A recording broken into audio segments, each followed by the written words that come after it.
Hello, divine beings, peace, love, abundance, blessings. This is AstroPapi, and I'm gonna do a reading for the collective. Let's see what's going on and what spirit has to say. The first card that we have is the 10 of Wands.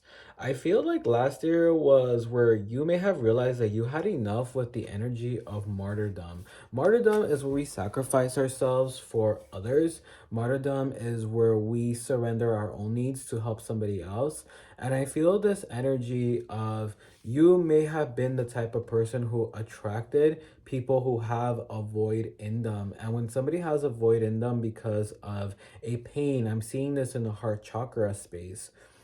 It doesn't matter how much love you give to them, how much friendship you give to them, how much care you give to them. It will still be a void if this person doesn't feel full or nourished within themselves. And I feel this affirmation from spirit that's saying that you have done too much work in your healing to bring yourself to unhealed people, to bring yourself toward people who have resentment still, who to bring yourself toward people who still hate the world, who's still mad at the world, who still hate society. And what I'm hearing is that this year, I feel like there's been this energy of a commitment with yourself and for yourself to ensure that who you're spending time with, who's in your close circle, who you're dating is very much somebody who is in a high vibration in the same way that you are.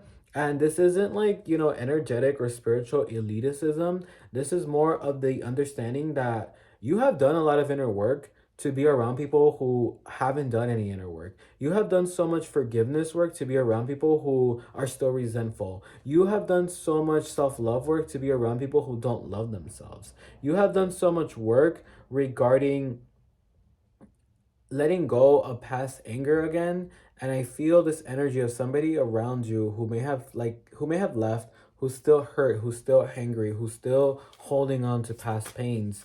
And I feel like you tried everything you could to help this person. And maybe you're like this. Maybe you're the type of person. We have the Three of Cups. I feel like you're the type of person where naturally when somebody tells you their pains, their problems, their griefs, their struggles, like you'll want to root for them. You'll want to advocate for them. You are a light worker and a healer, and you will want to fill their own cup. But what I feel like the universe and spirit has been showing you is that if somebody has a void within them, it's one thing to give somebody advice, but it's another thing to make this person be part of your close circle and your close rotation. And I just keep hearing the same affirmation. You have done too much healing to put yourself too close to people or putting your trust or your vulnerability in people who are not fully healed yet. The next card that we have is the Seven of Swords. I feel this energy of you feeling like I've gone through too much heartbreak. I've gone through too much betrayal. I've gone through too many fallen friendships and negative relationships. And remember that for as an equal amount of negativity we go through, we also go through an equal amount of positivity. Meaning that if you have gone through great trials and tribulations, then you can expect yourself to eventually get to a state where you're going to go through a lot of joy, a lot of accomplishments, successes, and victories. Because when we go through negative relationships, we're going through karmic relationships, and they're not here to torture us or to punish us. They're here to teach us lessons. And I feel like there's this lesson for you to know, which is that you can't heal everybody. You can't save everybody. And just because somebody has a similar upbringing or a similar pain as you doesn't necessarily mean that that person is reacting with compassion to others, because I feel like for you, you have been hurt a lot. You have gone through being the black sheep in the family. And I feel this energy from you where you have a compassion where you just want to give it to everybody. You want to give it to everybody who's been wounded, who's been hurt. But what I'm hearing from your guides is that that's no more. That's not sustainable for you, and that's not practical for you. If it's your time to give advice, give advice. If it's your time to help somebody, help somebody. But when you help somebody or give advice to somebody who is going through a lot or has a lot of pain, has a lot of anger, has a lot of resentment, I'm hearing that from here on out, set personal boundaries for yourself. Like, okay, I like this person, but I'm not going to allow this person to get too close, because to be honest, you need to really focus on calling in people who are healed calling in people who are of a high vibration, calling in people who are intentional. The next card that we have is the Hierophant. The Hierophant is somebody who's like an elder. I get this energy of an old soul with you. And what it means to embody this energy is to just have a very strong compassion and innate wisdom for others. And you're the type of person who roots for the underdog. And you used to be the underdog, but you're not no more. You're somebody who doesn't care no more about what people think or what these societal norms are. And I feel like you found your personal happiness and you radiate a lot of positivity. And I feel like people will want to get close to you, but at the same time, you need to be careful because it's like not all the people that are getting close to you, not all the people who are enjoying your light are good for you, are good for your energy. The next card that we have is the Sire of Swords, excuse me, not the Six of Swords, the Sire of Swords. I think that right now, what your guides want you to do is not to feel like everybody's gonna hurt you or not to feel like you're always gonna have karmic friendships or relationships, but to understand your lessons. And these lessons are not punishments. There's a very fine line here where punishments are like, okay, like you're being punished for this because you were too close to somebody, you trusted the wrong person. It's not about that. It's about understanding that your compassion will always be there, but how you extend the compassion is up to you, and how much of your compassion you give to others is up to you. And you have to make sure that you're taken care of. You have to make sure that your energy is being recharged. You need to make sure that you have your own joy, that you have your own personal fulfillment, your own abundance as well. And I feel like you're the type who doesn't ask for a lot. You're the type who's like, I just need like my needs met and I'm fine. But at the same time, what Spirit is saying is that, okay, like you need to be comfortable and be okay with asking for more from the universe, asking more for yourself, because at the end of the day, like this is still your life. And you can't get caught up in always wanting to help one person or another person or another person. Give the advice where the advice is needed to be given. Again, show up if somebody needs something, but also remember to pull yourself back and not to get too collided with other people's energy. The way that Spirit is showing it to me is like strings that are being tied up, like different strings, and these strings aren't yours. And now you're thinking about these people when these people aren't around you because they're thinking about you and they're calling your energy out. People can feel that you are a healing presence.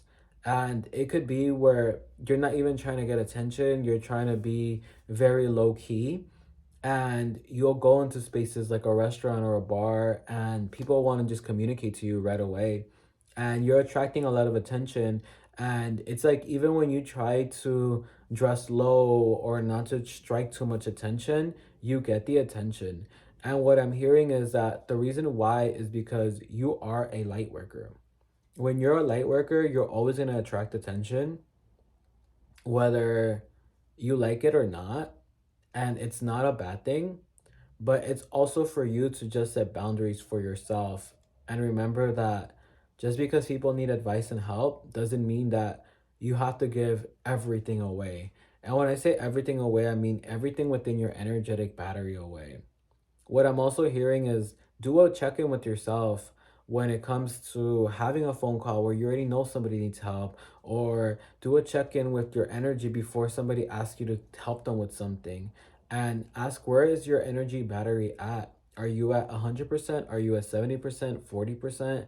And don't burn yourself out, because you have burned yourself out sometimes trying to help other people's problems.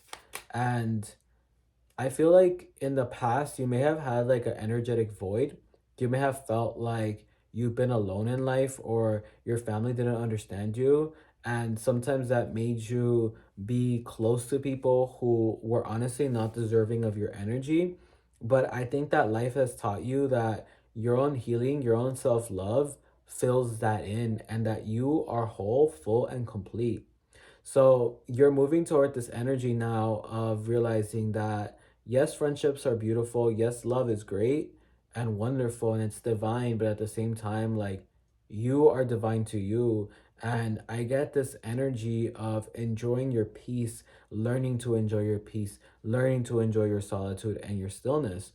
And for those of us who are light workers and healers, and I'm hearing that you are, those moments matter because that's where we're transmuting energy. That's where we're healing ourselves. And if you had a hard upbringing, what I'm hearing is that you're transmuting that energy already. I'm seeing a snake shedding, and I'm being told that you've already been transmuting your energies. You've already been doing a lot of inner work, and I just want to affirm you because you are comfortable in your own solitude.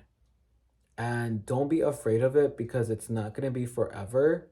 I'm also hearing that you're going to be attracting soul family if they're not here yet. And you're going to be attracting a lot more divine opportunities. But you also have to start recognizing the cycles of people who can be codependent with you, or people who use you for nourishment, or people who don't know how to generate their own peace, their own care, their own comfort, their own softness, their own love. So they come to you so that you can generate it for them. That is not your job, and that is not your work to do. Your work as a light worker is to help, but sometimes that help is a one time thing, and that's it. And I'm hearing that you need to really ask your spirit and check in with your spirit before somebody bombards you with their problems. We have the chariot, and I do get that you have your own personal goals. I do get that you have a path that your guides have for you that is bigger than you think that it is. And the only thing that can block your path, and not even fully block it, but perhaps delay it, is being too close to people who have a low vibration. We have the strength card. I feel like you're always going to attract friendships, you're always going to attract relationships, and you have to know that not everybody who's approaching you needs to be a friend. Just because somebody feels charmed by you or attracted to you does not mean that they are your people. The next card that we have is the Six of Cups. This gives like your inner child energy.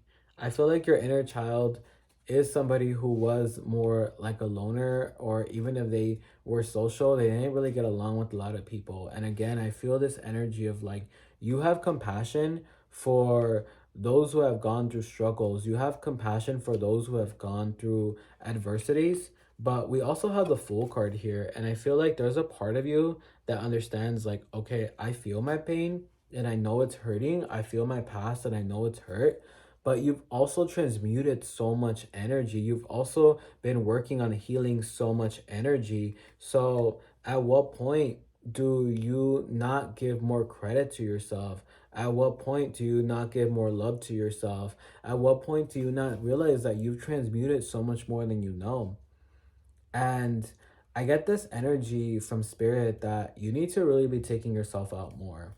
I'm hearing go to museums, go to galleries, go on dates with yourself, go to places of nature that you like, because it feels like you also have to know that nature is your friend, that spirit is your friend, and that this alone time that you might be going through, or these periods of alone time that you're going through, they're actually healing, and they're actually empowering and reinvigorating. So don't be don't be in a rush if you feel like you just want to spend some time alone to change that, because this is also where you're needing time to honor your journey, honor where you've grown, and honor who you are, and honor all the healing work you've already done. Sometimes we're like, we're not there yet. I still have these things I have to work on, but also like take a moment to chill, honor everything you've done, look back and acknowledge your growth. All right. Thank y'all for tuning in. My name is AstroPapi. If this video was a service, let me know. Let me know. If you want to book a private reading with me, how to do so is on the about below. You can also follow me on social media, Instagram, and all that on the about below. Stay beautiful, stay abundant, stay great, y'all. Peace out.